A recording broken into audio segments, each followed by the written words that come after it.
Hey, gadget fans, especially gadget fans and sci-fi fans and movie and television fans. I've actually been holding off on sort of sharing my thoughts on this rant. First of all, I'm still sick as a dog, so I'm congested as heck. But also, two, I was really trying to put my thoughts together in a way where I could maybe get past some of this shock that this is really all there's been for the 50th anniversary of Star Trek. That we haven't gotten more fanfare or there hasn't been more celebration of one of the most groundbreaking television shows of all time, celebrating its 50th anniversary and having remained culturally relevant through multiple incarnations of TV shows, through films, depending on how you feel about it, a somewhat successful reboot of the franchise under J.J. Abrams. And it's just been a tremendously disappointing experience as a Trek fan to observe what's going on with this property, to for having meant so much to me and my family, me personally and my family. We're all big Star Trek fans. I may or may not still own a Klingon dictionary somewhere in this household. So it's with that heavy resignation of just where we're at right now and what we've seen for other properties that have been long lived, that have been celebrated by their various communities, and that have received, I think, a better application of not only fan service, but then also just sort of like the host country of those services. I mean, okay, so obviously I'm sort of pointing towards something. I'm pointing towards Doctor Who, where Doctor Who was a cultural phenomenon. It was celebrated by the entire little island of Great Britain, that they came up with a phenomenal TV movie. The season of television that we were in for their anniversary for Doctor Who played into just the longevity of the series. There were documentaries about it. And then we flip it and we look at Star Trek, and there are a handful of YouTube videos and a bunch of really odd consumer product tie-ins. And so, I mean, we started this video off. This is the one, like, as cynical as this feels for any kind of licensing or cash grab. This is the Star Trek 50th anniversary golden. This is the golden anniversary ale, which has a little label at the bottom, the Trouble with Tribbles. Okay. And this is the collector's edition #1. So maybe there's going to be a collector's edition #2 beer and a #3 beer. And if you get, like the entire set, you can keep them in some sort of temperature controlled locker. And then for the Star Trek 100th anniversary, you'll trot these out and put them up on eBay and maybe pay for your great grandkids' college fund or something. And it's just so sad that this is what we get. And I don't mean to throw anything. So this is made by Schmaltz. Schmaltz. Sorry, Schmaltz Brewing Company in Clifton Park, New York, established in 1996. So they're a long-running brewery. Visit our brewery in upstate New York, schmaltzbrewing.com. I actually don't mean to be pissing on Schmaltz Brewery. I'm sure they're a fine group of guys who are just trying to make a good beer, and they probably paid out the nose for some kind of licensing or product tie-in with Star Trek. And they got to put Star Trek labels all over some sort of ale that they've got. We're gonna crack it open here in just a minute and try it. But just so many opportunities completely missed, like golden anniversary ale. Why not call this like a Romulan ale or something? All we've got is this little Star Trek 50 logo, and just in how insane it's been. I'm gonna go into screen share here real quick to walk around and see what has been getting this Star Trek 50th license, the ability to be a part of these Star Trek 50 celebrations. And I'm walking around the mall, and I walk by a Mac store, and they're sporting their big old proud Star Trek 50 logo. And I don't mean the, like, Star Trek has been celebrated by almost all of the women in my family. I'm not saying that women shouldn't enjoy Star Trek. I'm just saying, who was putting this partnership together where Mac Cosmetics made sense for a 50-year-old science fiction property? And we're having difficulty getting anything more than, like, token YouTube videos, but we've got a cosmetics tie-in, so that's neat. And don't get me wrong, Star Trek has a wonderful, sort of history of makeup and cosmetics. You know, think of all the rubber forehead prosthetics that have been utilized in the creation of our favorite aliens and villains and allies in Star Trek. But I don't know. I just, is this really what Star Trek is about? We've got a bunch of beauty bloggers doing their unboxing videos on the Star Trek 50th anniversary collection box. We've got 7 of 9 cosplay, and I, I I don't know what this is. The Star Trek collection haul and first impressions, and I'm looking at it, and it looks like cool containers for makeup, and I'm sure it's probably a high quality cosmetics line. But was this really all they could do to reach out to fans of Star Trek? I'm really stuck on this one, guys and gals. I don't mean to presume the genders of the people who are watching. So let's crack this open so we can pop this while I'm sort of ranting here. I this is driving me to the point where I actually could use a beer while I'm talking about how disappointed I am in the 50th anniversary of Star Trek, because it's also, I mean, like, you know, we had a movie come out this year and it was a fine movie. It was a great movie. Let's see. So I've got my NCC 1701 bottle opener. So that's good. And we're gonna crack open this golden anniversary ale. I'm doing this like right by my sound card, my audio interface. And so if the audio just suddenly cuts out, it's because I sprayed beer all over it. So that's bad. But okay, I made it out okay. So yeah, here's your Schmaltz, Clifton Park, New York Brewing Company bottle cap. Okay, so I'm still super congested, so I can't even really smell it. It's an ale. Ales aren't really my thing. I'm usually more of like, I'm gonna go like crisp light lager, or I'm gonna go like oatmeal in a bottle, like with a stout. So it's the beers in the middle. Like I don't do IPAs. I'm not that guy. So anything in the middle, I usually like sort of, you know, move away from that and just get a bourbon instead if I can't get my like chocolatey milky stout thing going on. But here's the golden anniversary ale.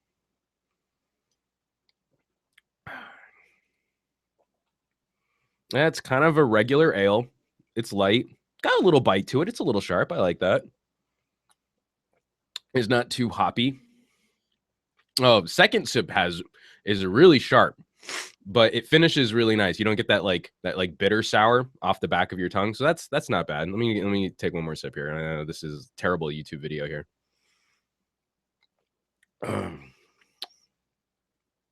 No, actually, third sip is better than second sip. You know what I mean? You crack into an ale. I'm sorry for anyone who's watching this who's underage and you shouldn't be drinking, and I apologize. I'm like actually consuming a beer on camera here. But for anyone, you know, like, you know, when you get that, you know, like a beer that kind of finishes sour. So thankfully, golden anniversary ale from Star Trek doesn't do that to you. But it is a sharper beer that it's just sort of a normal ale. I don't know. There's nothing special about that. That doesn't make me celebrate the 5-year mission of the original Enterprise, or the coming together of different peoples from this planet, and we realize that we can overcome our differences if we just work together, and we can solve all of these problems through teamwork and through becoming a family. And that to me means cosmetics and beer. So that's Star Trek right there in a nutshell. So it's just all right. It's fine. It's a fine ale.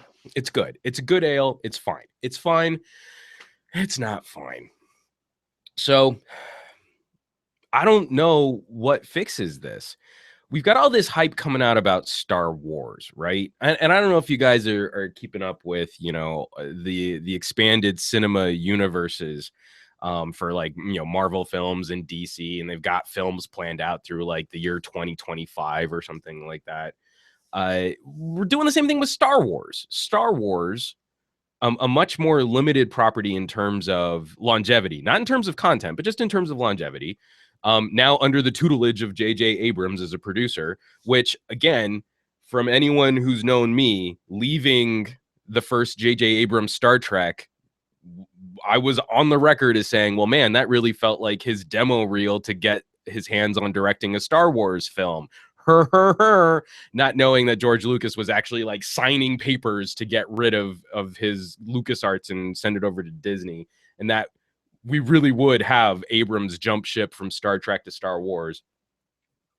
Anyway, I don't know what gets us able to get back into that place where we can create new Trek content and have it become more mass market. You know, Star Trek, the original TV show, and The Next Generation were cultural phenomenons. They were groundbreaking shows.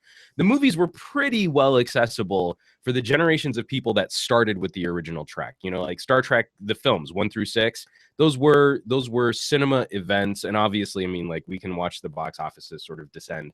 And we have that problem with Star Trek where there's a lot of baggage, right? You have to be sort of somewhat aware of 5 decades of content for them to continue adding on to the story, to continue building off of the base. So we could start looking at ways that we could write and create new stories in the Star Trek universe that take us away from the Starship Enterprise. You know, that like the idea of a Deep Space Nine or a Voyager. We've tried these other experiments and they end up just sort of adding to the mythology and piling on to the mythology, and you still kind of have to be aware of everything. Like if someone says, "Oh, Prime Directive," like you either have to explain it for someone who might be new to the franchise, or you have to trust that they're going to know what you mean, and that's a conflict, right? We have those conflicts in Star Trek where the weight of the history of the property can get in the way of someone new to the franchise just enjoying what should be a good science fiction story. But we've also completely walked away from this notion of Star Trek as being harder science fiction, of being a platform to talk about politics and science and religion, to really address the ills of our society and do that in an entertaining way. You know, if we want to talk about racism, I'll paint half my face black and half my face white. Oh, but I'm black on the wrong side. Ooh, racism. You know, we can't be that on the nose anymore. We've got to be really clever and cynical, and everybody's in on the joke in a way. And take another sip of this stuff. I'm really mad they didn't call this Romulan ale. That's terrible. It's not terrible. It's fine. It's fine. So anyway, I don't know. I mean, what do you guys think actually gets Star Trek in a place where we can share fresh new content with a new audience and bring people on board? Because if anyone's new to the Star Wars franchise, they really only need to watch 3 films. If they want to go overboard, they can watch 6 films. If they really want to jump in, they can see 3 films, Clone Wars, and then maybe 3 other films. Get and become a really well-rounded citizen of the Star Wars universe. Star Trek, it's like you've got to have that checklist sheet of, well, this was a very important episode for the original series, and starting around season 3, you get best of both worlds for Star Trek The Next Generation, and then maybe don't finish Deep Space Nine if you're not into some of that faithy, religious-y storyline stuff. But like, you know, up until, you know, like sort of the middle seasons, DS9 gets really hot, especially around like, you know, the Dominion Wars. And then Voyager, I don't know. Well, I kind of checked out during Voyager, and I went back and rewatched the series. And it's almost like you could watch the first episode and the last episode, and you kind of have a complete story with just those 2 episodes, and you don't necessarily have to watch everything in between. But, you know, that's just me being kind of cynical. And then you get into Enterprise and just, man, we've completely jumped the rails, and everything's off. So I don't know. I'm wondering for you guys. Well, first of all, what was your favorite incarnation of Trek? You know, was it the films? You know, the original cast films? Was it the Next Generation films? Was it the Next Generation TV show? What got you into Star Trek? And what we can maybe make this our own little mini celebration of a dozen viewers and whoever's still subscribed to this YouTube channel on what you guys care about, and how should we celebrate a property like Star Trek? Because in my opinion, like the fact that America didn't rally behind one of the oldest TV properties that's still somewhat relevant today is just horrifically disappointing. Again, I'm looking at like what the Brits did to celebrate Doctor Who, and it's just become woven into the fabric of British storytelling. You know, like Daleks show up everywhere in British literature and TV and radio, and people reference them and make jokes about them, and it's just so frustrating to see that not only do we not have sort of a relevant trek, a trek on the pulse, a trek that's discussing all of the things that are going on in our society, which is the perfect time to have science fiction start addressing some of those things that are going wacky in American society right now. We've got these sort of fun action sci-fi films that don't really fully encompass the heart that Star Trek should encompass. And we've walked away from, I mean, and this is sort of true of Hollywood in general. This isn't something I'm just laying at the feet of the producers of the Star Trek movies, the more recent reboot movies. It's just that we've become gun shy to any kind of discussion of nuance, like actually exploring topics of hard science fiction. And you know, like you can see that evident. Like you get a movie like Prometheus, which starts asking some really interesting questions, philosophical questions, and then completely descends into just like, oh, gory death, blah, monsters. And we're kind of in that now with Star Trek. It's like, oh, well, what if we could work together? I don't care, laser blasters. And that's all we're going to get. And that's a bummer. And that sucks because there could be a voice in entertainment. There could be a voice in media. Just that little spoonful of sugar to help the soapboxing medicine go down, as some producer who actually cares about what they're putting out there stands up on that soapbox to say, I think things could be better, and this is how I think they could be better. But instead of saying, hey, this is like, you know, different religions fighting wars, we'll make them different aliens with different forehead prosthetics that have fought a cultural battle for generations and hundreds of years. And we'll all go, oh, yes, that's very interesting. In the back of our brains, unconsciously, we're going, oh, hey, that's very much like a current political conflict that we're in right now. Who knew? We could fix it just by like not being douchebags to each other. Thanks, Star Trek. And we don't have that right now. So I've got like, oh, hey, like you guys have been super active in the live chat. What's up, Kyle Ruggles? We got Fat Produce. So Fat Produce, I knew you would be jumping on this. I was thinking of you when I was kind of putting my thoughts together just to do this rambling vlog. Fat Produce on Twitter is a wealth and a resource of amazing Star Trek GIFs. So I can always count on him to hook us up with something rad. We've got Raul, we've got Kyle. I mentioned Kyle. We've got Robert Fernandez, Music Man, Stony Silence. Got a bunch of Danielle. Thanks for checking in. Let's see. So Fat Produce, they blew their load on Beyond, it seems. Trek seems to be losing momentum with Paramount, unfortunately. And I completely agree. And I don't really feel like we've really explored the possibilities of what we could do in this new timeline. And that's also part of the disappointment, is why haven't we seen like a web property, a Netflix property, a Hulu property, do something sort of smaller scope, smaller scale, like what Netflix has been doing with the Marvel characters like Jessica Jones and Luke Cage, these comic book characters that general audiences aren't going to be as familiar with, but we can do localized, focused stories. You know, I just wrapped up Luke Cage, and it wasn't like an alien meteor was going to destroy the planet, yet somehow we ended up with a very compelling story. Interesting. You don't always need to put the planet at peril just to tell a good comic book story. Huh. Who knew? But we could be doing something like that in the world of Star Trek, and yet there's been no traction on it, no way to reinforce the media that we're getting for the films. There's no Agents of Shield tie-in style way to continue building this world. And Star Trek is fun in films, but it's designed for television. It's a serial. It's a way to, you know, like every episode is sort of unique into itself. Maybe you have some loosely overarching season-long storylines, but it's a way to do science fiction style morality tales. Just driving me crazy. Raul, the studios just want money. They don't care about the happiness of the fans. Amen, brother. I agree. Mm-hmm. Oh, and then Fat Produce, Axanar, for example, has suffered from this.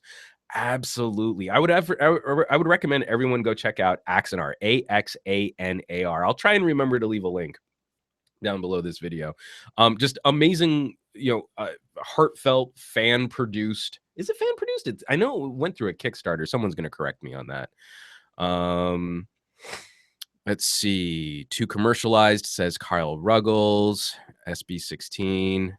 Daniel Carmona. I've never watched Star Trek. Daniel, you got to watch some Star Trek. Star Trek is legit.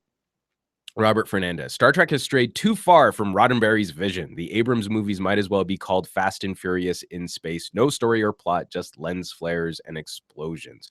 And I'll add one more to that, Robert, because it's not just lens flares and explosions. It's also fan service. We had a whole scene where we mentioned the Kobayashi Maru. Ooh! And then in the next film, we've got this scene where Spock yells, "Gone!" for no good reason, because that's not the timeline where Spock would have yelled Khan in their first encounter with Khan, Noonien, and Soon. If you have any love for this media, they mashed up the Star Trek 2 with where the TV show would have been, because why would they care if any of that stuff was accurate? But they mentioned this one character, and everyone in the audience who sort of passively knows the because they saw the Seinfeld episode where George screams it up into a vertically mounted camera. Well, no, that's what we're doing. So who cares?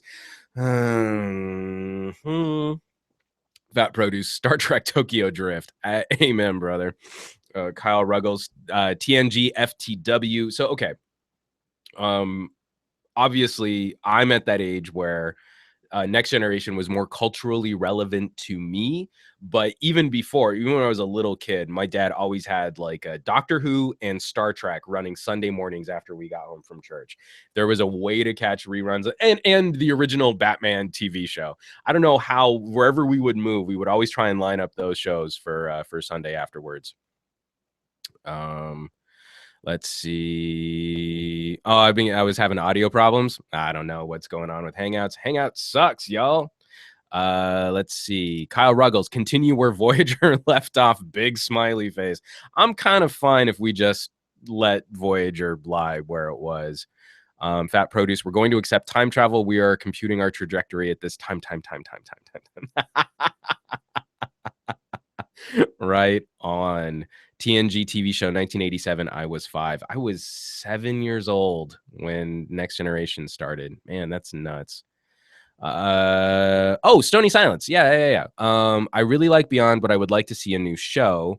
I think the problem with Trek is its high CGI needs for TV, which causes it to be a high cost show. I wonder if a predominantly sort of green screened bridge of a starship TV show with more CGI, because remember, we're not at that time. Like, the reason why Next Generation was so expensive is because they had to do practical photography and mapping and compositing for models.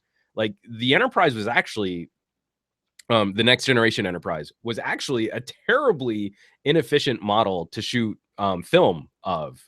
And so that radically increased the costs. And actually moving into some of the films, like if you watch, what is it? Was it Insurrection, where I think they started going to an all CG ship, or was it Nemesis? It might have been Nemesis. I can't remember, but it's either Insurrection or Nemesis, where the Enterprise just doesn't look as good as it used to. And we're talking the NCC 1701E. It doesn't look quite as sharp as it did like in First Contact, and that was actually because it was one of the first films where it was a completely all CG ship. If I'm understanding the timelines on that, and someone else will correct me in the comments because I'm probably wrong. But I wonder if that would be more expensive to do that mostly CG style experience, or if we were to also do a show in the Star Trek universe. Like, I still think it would be a good idea. It might not be the most widely popular Star Trek premise, but there was this one pitch about doing Starfleet Academy. Have a whole bunch of young, hot, sexy people in San Francisco in the future, like, trying to become Starfleet officers, right? So there's a little CW in that, but if you handle it more like The Flash than you do Arrow, then that could be a really compelling way to explore the world of Star Trek. It's mostly still just San Francisco, so you can get away with just like some green screens up in different areas around San Francisco, and you can do mostly like location shoots in Vancouver because it kind of looks like San Francisco. You could probably do that really cheap, and then you only need to have a small number of starship sets for when they're actually on holodecks or they're in space or they're doing things like that. And you could probably piggyback off of some of the production facilities from the films. So I don't know. I think there would be a way to do sort of a modern Star Trek TV show and not have it be prohibitively expensive. Let's see. Dark Fire Blast. I want to see a Michael Fisher and Juan Bagnell Star Trek nerd talk. Oh, that would be going down the rabbit hole. Carol Frankel. Juan, hi. What's up, Carol? How you doing? Fat Produce. What do you think of the new Star Trek Discovery show rumors? I'm anxious. I'm very anxious about the Discovery show rumors. There have been so many pitched Star Trek shows of recent. I mean, even like the Captain Worf show, which Michael Dorn was public. I think he publicly said he would be down to do. We kind of get into that realm where it's like, I want to see them actually start just producing something, and that to me is what's been so frustrating with this whole experience of the 50th anniversary of Star Trek. Movie talk, why not laugh? I was getting bored until now. Doctor Who, Marvel, Star Trek, keep talking. I'm listening. All right, Chris, I'll keep rambling. Robert Fernandez, when Abrams fucked up the timeline, my wife had to hold me in my seat at the theater. I wanted to stand up and scream. Oh, Robert, I feel for you, man. But if you didn't know that this was going to be a sort of an alternate timeline reboot on Trek, I mean, I feel bad for you. I do. I'm not trying to, say that you're not feeling justified there. But we all kind of walked into that film going, well, that's it for Star Trek. Oh, I can't really imagine what they're going to do from there. Fat Produce. Insurrection and Nemesis weren't done by ILM. So it was with Insurrection. All right. That's what I thought. And Fat Produce, if they film in Vancouver, it could give all the former Stargate crew some work. And then Kyle Ruggles right after. Right on, Fat Produce. Man, I would love if they brought back SGU. Wasn't there also talk about some sort of reboot or revisit to the Stargate universe? I could have sworn someone said they were thinking there was talk of a film, and that the film was going to ignore everything that happened in the TV show and was going to be this sort of soft reboot, unofficial, or like officially a sequel, but basically a soft reboot of the original film. That's a terrible idea. I hope they do it just so I can see how angry everyone on the internet will get. Robert Fernandez. Star Trek's greatness comes from its theme, stories, and its wide variety of interesting characters. I can't point to many properties. We're talking entertainment, right? But we're talking a mythology, sort of the heart of the show, that I think is as inspiring as Star Trek. We've got a bunch of people running around like espousing Jedi wisdom, but few things, I think, from the 60s to the 90s, few American television shows, I think, really sort of encompassed that the will, the spirit, the idea that we can always be better, the idea that we can always work together, that no matter how grave the problem might seem, if you reach out to your community and you embrace those, especially those who are different than you, that you can all work together to find a solution. I know Star Trek has gone off on other tangents and other storylines and has gotten darker and has become more action-packed, even before the J.J. Abrams Star Trek. We like our space battles. I like my space battles a little bit more like battleships and submarines than I do like TIE fighters and jet planes. But even with Star Trek sort of, veering towards more action elements, action sci-fi elements, there was still always this core notion that you could turn to Star Trek for some kind of message, some kind of hope, some kind of inspiration. It was an aspirational show. And it's just sad that I don't think we see people really trying to embrace that style of storytelling anymore. And you go back and you read like classic science fiction, classic literature. I just recently put down Arthur C. Clarke's Childhood End again. It's a very, very short book that I would always highly recommend to people. It's sort of one of those, I've got to read it every couple of years just so I can kind of get my mind right about the future of humanity and what we could aspire to be and what we should evolve into. And Star Trek always sort of touched on those notions, those ideas, those elements in a way that was just so accessible and so entertaining and corny as hell. Because it was so cornball, but it was something that I think a number of us embraced because we don't always have to go dark, we don't always have to go cynical, we don't always have to be jaded. It's okay to embrace a little utopian fiction every now and then. Dystopians are more fun because they're horrific and they're violent, and they put you in a position where you would have to imagine, how would I even possibly survive this encounter or this situation? But Star Trek, you didn't have to do that. The closest you ever got was like, oh man, boy, the Borg suck. It's a good thing I live in this really safe like future where Captain Picard can kick their ass. Here, let's get this. Have you seen Mr. Plinkett's review of Star Trek? I've seen the Plinkett review. I saw the Plinkett review for the first Star Trek. I don't know, did he do one for Beyond? I think they just did a half in the bag. Red Letter Media just did a half in the bag for Beyond, and I kind of felt the same way.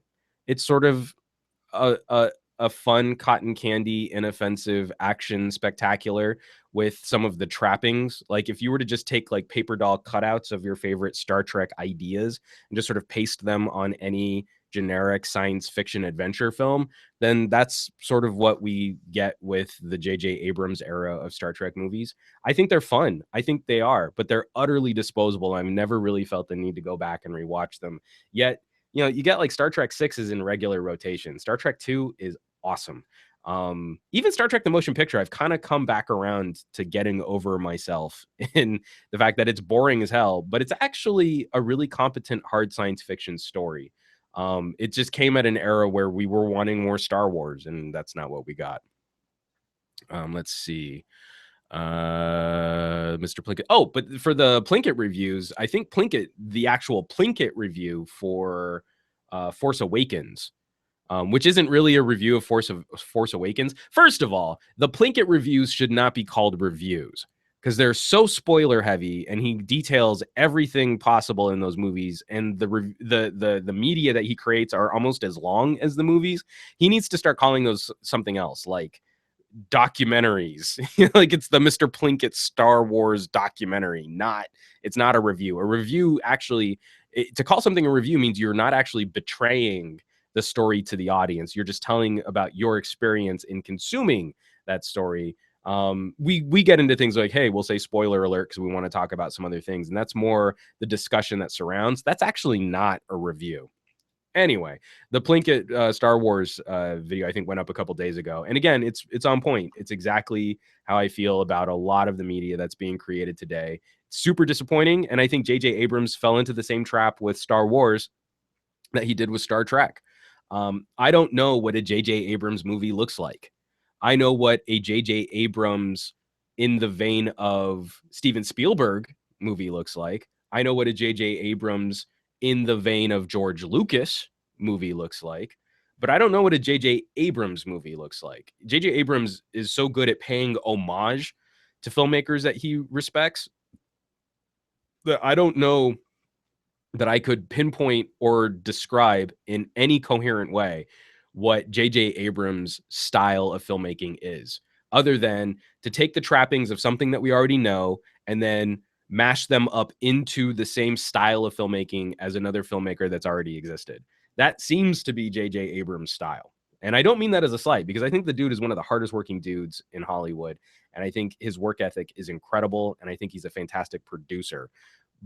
But again, as a filmmaker, I don't know what I don't know how, if I could ever verbalize what his art is. I don't think that exists. Chris Orlando, I want another Prometheus movie just to see where the story goes.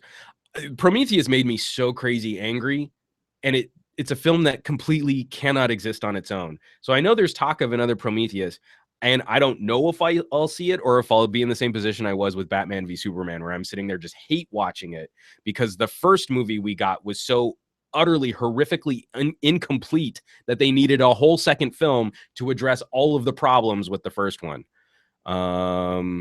The lighting of the original series, Star Trek, the original series, was very similar to Batman, the TV show. It was. Well, all of that television style production from that that age was super similar. They were probably all on the same sound stages, similar sets, similar locations, giant cardboard panels that would flop around as people would run down spaceship corridors. And it's just a glorious era of TV production. Let's see. I've got a couple more comments here, and I'll go ahead and wrap this up after that. Oh wow, you guys actually like blitzed a whole bunch of comments. See, the live this live chat, man, it messes me up. Similar story with Star Wars: The Force Awakens, great movies. Motion picture, most horrible transporter death ever. Yes. See, it's stuff like that. In the motion picture, we had taken, teleportation for granted. And in the motion picture, they like actually show you some things that space travel is horrifically dangerous.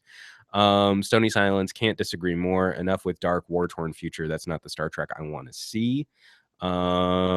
Let's see. Kyle Ruggles, I love the motion picture. Was trippy if you're on LSC or anything really. The visual effects were amazing for its time and for all of their practical effects. Although the Star Trek the motion picture has my favorite ever production error, where I think it's when Kirk is leaving the air dock in that spacesuit to go after Spock. If you look like, I can't remember what side of if you look to the side of the frame, you can see all of the exposed rigging for the set panels, and like no one caught it. It's just this exposed like structure that's holding the panel of the Enterprise hangar door, and you can just see this big gaping hole all down the side. And it's like, that's in a really ambitious set, but maybe you should have moved the camera like 2 degrees to the right so you wouldn't have seen all this stuff on the side. Star Trek is too sterile. I've always thought, oh no, I lost the thing again. This is way too hard to keep up with. From Stony Silence, Star Trek is too sterile. I've always thought that even though I love it, I like DS9 because it kind of showed the underbelly of Trek, the not so white and glossy side. And I can appreciate sort of what it is about the story and the conflict where those stories derive their conflict. And that's a very common criticism, and one that I absolutely respect. It's not something that I agree with, but I respect this as a criticism that you, up until, sort of the middle seasons of The Next Generation, Star Trek conflict was very rarely interpersonal. You never had that Battlestar Galactica moment, where people were at each other's throats. Because the whole concept of Trek, especially while Gene Roddenberry was still alive, was all of these people can work together. And all these people are better when they work together. And it's hard to like shoehorn conflict in there. And that's also one of, I think, the genius moves in creating a property like Deep Space Nine, is because it allows us to explore more interpersonal drama and conflict in this space station unit thing. Very much the same way that you can look at a show like Babylon 5, I think also does that very well too. But classic Trek, again, you will run into problems when your storytelling can start to feel stale if every conflict is coming from an external source on the team of people that are tasked with being the protagonists of your story. So I get that. Let's see. I'm just happy that Ridley Scott saved his directing career with The Martian. I agree. Oh, Ridley Scott. And like for Prometheus, Ridley Scott is such an amazing world builder. The world of Prometheus is so on point. The visuals are stunning. It's one of the most beautiful movies of that year. I can't remember when it came out. But he fell for the same trap that a lot of these directors and producers are falling for, and going with someone who's sort of like hipper and newer and on the pulse. And Damon Lindelof can't finish a story without breaking all of his rules if his life depended on it. He is the poster child for, here are the rules of my property, and then 3/4 of the way through the TV show or the movie that I'm writing and producing, I'm just going to throw all of those rules out the window. I just bumped my mic, sorry about that. And it doesn't matter, and nothing matters, because I want you to have feels. I want this to be emotionally heavy and feeling, and you'll feel the feels that I want you to feel. So it doesn't matter what the rules were, because it was all about the emotions, and that's horseshit. Robert Fernandez, I'm 50 years old and have had enough of dark and gritty. If you want war, just watch the news. Oy, no joke. Let's see. NW. I'm not a huge Star Trek fan, though I did enjoy the new movies. I just wanted to say thanks for your previous videos on mics. They helped me out a lot when building my new studio. NW, you're very welcome. Apparently, Hangouts is making me look like I know nothing about audio because it keeps screwing up my audio feed. I wish there was a way I could replace the audio on one of these live streams, because then I'm recording this on the side and I could just upload a super high quality version and show you guys that I actually do know what I'm talking about when it comes to mics. But Hangouts is making me look like a joke, and it's really pissing me off. Ericsson Films, this guy is an audio master. Been watching since some audio guy. I don't know. I keep flirting with the idea of trying to resurrect that YouTube channel. It's just so much work to kind of keep all this stuff populated and all this content going. So, guys, this was actually a longer rant and a fun chat. Thank you so much for jumping into the live chat. It always makes these like sort of vloggy and rambling videos a lot more entertaining, knowing you guys are out there to have the chat too. So I'll put it out there. Once this is published, if you want to come back, great. If not, if you're catching this after the fact, I'm curious. One, I want to know what your favorite Star Trek property is. And if you're going to tell me one of the TV shows, you also have to list one of your favorite episodes. And so obviously for me, I'm like I said, I was 7 when Next Gen started. I was 10 when Best of Both Worlds Part 1 landed. And that is one of the most amazing television moments in American television history. I don't care if you're a sci-fi fan or not. When Riker gives the order to fire and the music swells and it cuts to black to that to be continued, you do people today will never understand how long that wait was until we got part 2 to wrap that storyline. So that's me personally. My era of Star Trek, Next Generation, my absolute favorite episode, Best of Both Worlds Part 1.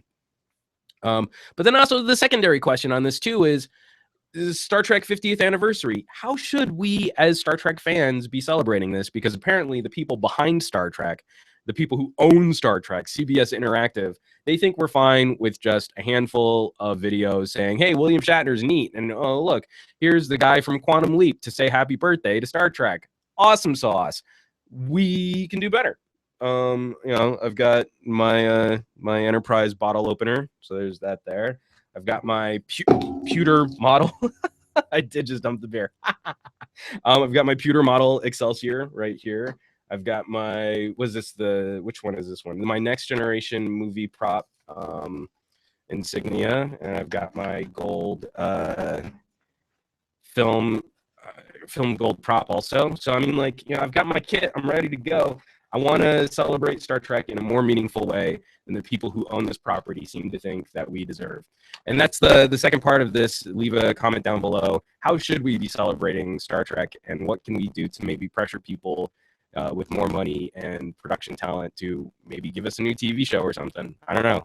Do letter writing campaigns work? They saved the original series for at least a half a season. So anyway, folks, thank you so much for the chat. Here, let me do this real quick. Let's see. It's fun watching the stream. We need to raise the bar for modern filmmaking, not lower our standards to these shitty movies. Amen, Robert. Ericsson Films, great community here, very mature fan base. Ericsson Films, I'm producing a lot less on this channel, but it was one of the things that I always prided myself on, were that the people who, they weren't fans of my channel. They were people that I liked getting into conversations with. And it just so happened there were like 40,000 of them. Kyle Ruggles, do I ever Star Trek cosplay? I have not in a long time. I had a fully decked out, outfitted Next Gen costume though. Robert Fernandez, don't make me bust out my Star Trek Christmas display. So I've got all of the ornaments up until I think 1999. I think I stopped collecting the Star Trek ornaments at 99. And Stony Silence, they should have done more to promote Beyond and the whole 50th anniversary thing. And Stony, that's absolutely the perfect note to go out on, because that's exactly what motivated me to get in front of my webcam tonight and to rant about geeky stuff, because it's Star Trek. 50 years of Star Trek, 50 years of this one television property being relevant. And the best they could do was a tie-in with MAC Cosmetics and this plain, competent, somewhat quaffable ale. So, folks, I'm going to leave it off at that. Drop me those comments down below. As always, thanks so much for watching. Definitely hit this channel. I've got some other things planned out for this. I'm not saying videos are going to be hitting right away because my gig at Pocket Now is definitely keeping me busy with cell phone and tablet reviews. But there are a couple things that I think are going to be a lot of fun on Gadget Guy. So definitely be on the lookout for some of my future videos. Got some collaborations planned with some really fun folks, just some ways to shake up some of the commentary and some of the chat on tech and media, and regularly doing podcasts with other folks like Board at Work and Android Authority. So I'll be stoked to share all of that with you guys in the near future. I'm going to take one more sip of this, and I will bid you all a fine farewell. Live long and prosper.